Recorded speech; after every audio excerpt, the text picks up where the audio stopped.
Hey guys, what is up, and I welcome each and every one of you to a new League of Legends video. So today I wanted to take an early look into patch 7.24 over on the PBE server because there are quite a few changes coming on top of also bringing us a new game mode. If you guys enjoy this kind of video and you enjoy these early looks into the PBE, then let me know by hitting that like button, but without wasting too much more time, let's just jump right into it. And don't forget, I'm not going over every single change, just the bigger ones, the ones that I think deserve to be highlighted.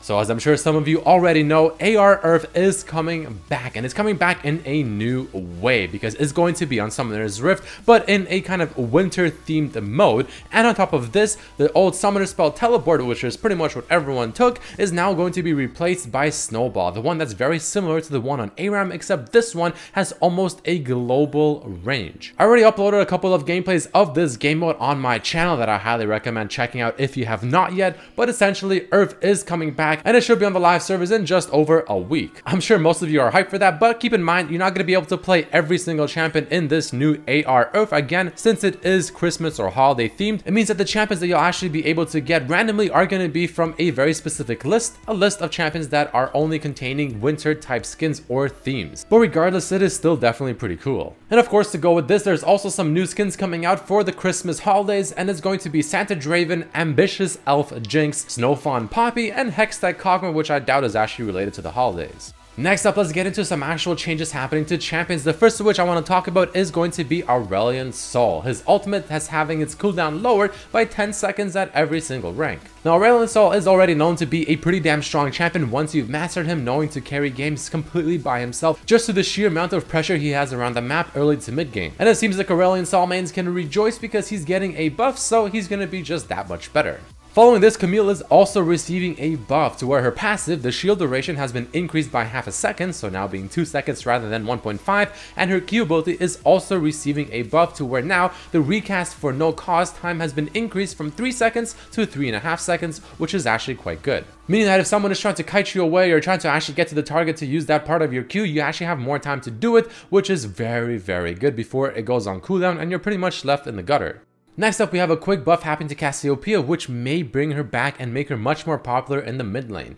The mana cost on her E ability is being lowered. It's still the same at rank 1, but by the time you get to rank 5 of the ability, it's actually lowered by 12. E is the first ability you max in Cassiopeia almost every single game without question whatsoever, so having a lower cost on an ability that you actually spam quite often, even 12 is actually quite a lot because it adds up very fast. Moving down the list, we also have Ezreal that we have to talk about, who is receiving a nerf, and of course, to no surprise, Kleptomancy Ezreal was just way too strong, and it seems like Riot is addressing it by actually nerfing Ezreal himself and not the Keystone.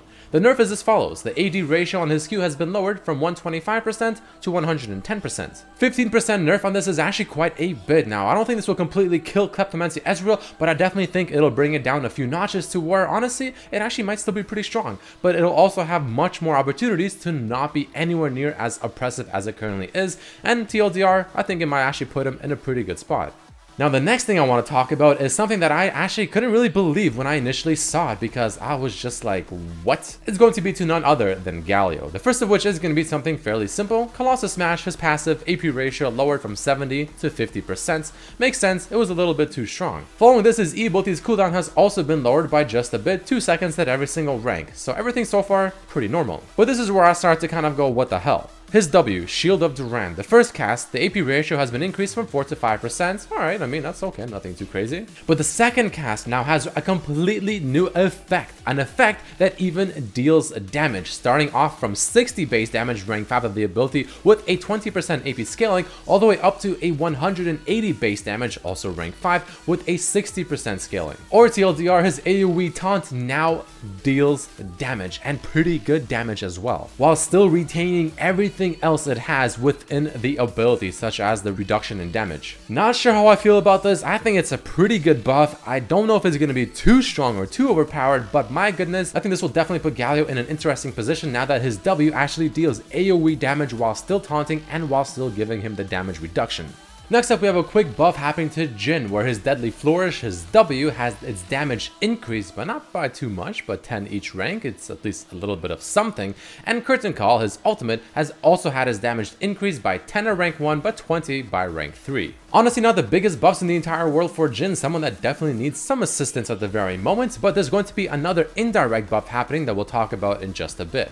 Next up, let's talk about some pretty massive changes happening over to Morgana. Not a champion I expected to have these kind of changes happen to, since I honestly sometimes even forget she's a champion, but let's go through it regardless. So first we have some very basic stuff like the mana regen per 5 being increased, we have the mana regen growth being lowered, but then we move on to her passive, and no longer will it give you 10, 15, or 20% spell vamp. It now has actually a new effect that states, when Morgana's spells damage champions, large monsters, or large minions, she heals up to 40% based on your current level of the damage dealt. Now going all the way up to 40% is actually quite a bit because her pool is known to do quite a bit of damage. It's got insane AP ratios, but the issue with the pool is the fact that, well, the target actually has to stay within the pool for the full duration, which is kind of where her Q comes into play. So if you can Q someone and pull them and do an insane amount of damage, you'll be getting back so much HP that I feel like a Spellvamp Morgana is going to be something to definitely not laugh at, and maybe even bringing her back into the mid lane will be pretty damn strong. But it doesn't stop there just yet, because speaking of her W doing an insane amount of damage, Tormented Soil, it also now has a new effect that states when Soul Siphon, which is her passive that we just talked about, is triggered, Tormented Soil's cooldown is reduced by 5%. Keep in mind that does apply with your Q, your ultimate, and of course your W itself. But for the W, I wonder if it applies every single tick of the W, because technically every tick of the W will apply your passive, which then should it just consistently keep reducing your W's CD by 5% every single time, or does it reduce your W's cooldown by 5% per one use of the W ability overall rather than per tick of the W? Regardless, it's pretty cool, and I actually think that this may definitely bring back AP Morgana in the mid lane, because it's gonna give her so much more potential to actually do the things that she wants to do, use her W more often in team fights, and just have a lot of spell vamp now, especially in the laning phase. Next up, very quickly, we have a nerf happening to Sona only to her Q ability, where you can see the mana cost has actually been increased by 15 at every single rank,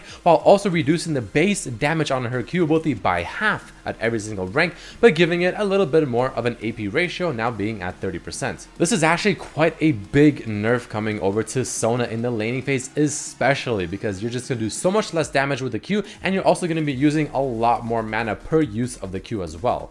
But next up, we also have some massive changes coming over to Zara, yet another champion like Morgana that has been kind of sort of forgotten, but trying to get some love at the very moment. So like Morgana, a couple of very basic things like the mana regen per 5 being increased, but the mana regen growth being lowered. But the first massive thing to talk about is going to be her passive, which received some pretty hefty changes. So first off, with how the passive spawns the seeds, the range has actually been lowered from 1300 to 900, but the plant duration has actually been increased now to 8 rather than being 5 to 7.5 based on level before. The passive seed duration has also been lowered by 15 seconds, so you have less time to make the plants active, but once you do, they last longer. But speaking of plants, they have also had the health doubled. However, ranged champions will actually two-shot those plants, while melee champions will one-shot the plants now. Single target abilities will also one-shot the plants, while spell AoE damage abilities will require 2 ticks of it to actually destroy the plants. The periodic damage to plants has been lowered from 2 to 1, so the plants will actually last a lot longer, assuming no one's actually hitting them. Large minions and monsters now deal 2 damage to the plants rather than 1, technically nothing has changed there. And the gold you get from killing a plant has also been lowered from 5 to 3. Overall, in my opinion, an actual buff. And based how it's working, this seems actually quite good for the mid lane, because mid lane is already known to be kind of, you know, pretty packed into a very specific part of the lane. So ironically enough, reducing the plant's spawn range may actually buff the mid lane Zara, because it won't actually put the plants in these really awkward spots. It'll keep it within the lane and where you actually want them to be.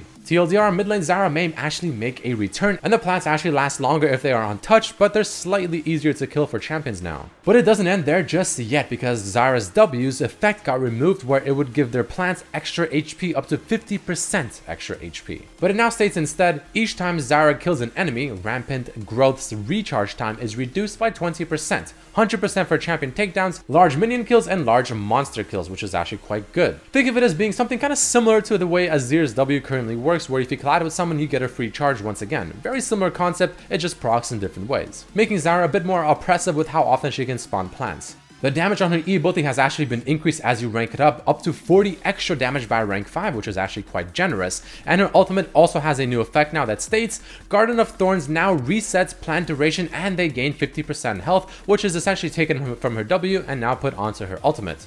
All in all, I actually think these are some pretty massive buffs coming over to Zyra, and this is definitely a champion I would not be surprised if we start seeing more often, whether it's the mid lane or down in the bot lane. I think the Zyra players should definitely be happy with this one. And lastly, some changes happening to the new runes, the first of which being press the attack. It now states that the third attack that procs the bonus damage won't actually be amplified on itself with the extra 12% damage, which it currently is. So it'll deal the bonus damage and then the extra 12% will actually start being applied to every other damage being dealt, rather than the 12% damage increasing the damage that the proc of press the attack itself also does. Lethal Tempo is also receiving a slight buff where the cooldown has actually been lowered from 10 seconds to 6 seconds to try and make it a bit more, I guess, tempting since press the attack is completely taking over. Fleet Footwork is also getting a buff, which was long overdue. It's pretty much just being much more like Warlord's Bloodlust, where now healing is increased by 100% of your critical damage modifier when triggered by a critical hit. Hopefully this is good enough for Jhin, and the AP ratio being very slightly increased. Triumph being nerfed where the heal on this has been lowered from 15 to 12%, which was way too overpowered. I think Triumph is easily one of the best non-keystone runes. Presence of Mind being buffed where the duration on it has been increased from 5 seconds to 7 seconds, so all you Kassadin players should definitely rejoice because this is gonna make Cassiopeia a definite meme. And last but not least, Coup de Grace has its damage lowered from 10% to 9%. So there you guys have it, a whole lot of changes coming to the next patch. Again, keep in mind some of these may change before the final patch actually ships, but once the patch is about to go to the live servers, I'll make another video going over all of the changes this time, and even the ones that came in that are new, the ones that actually got changed, the ones that got removed, and all that good stuff, and keeping you guys updated.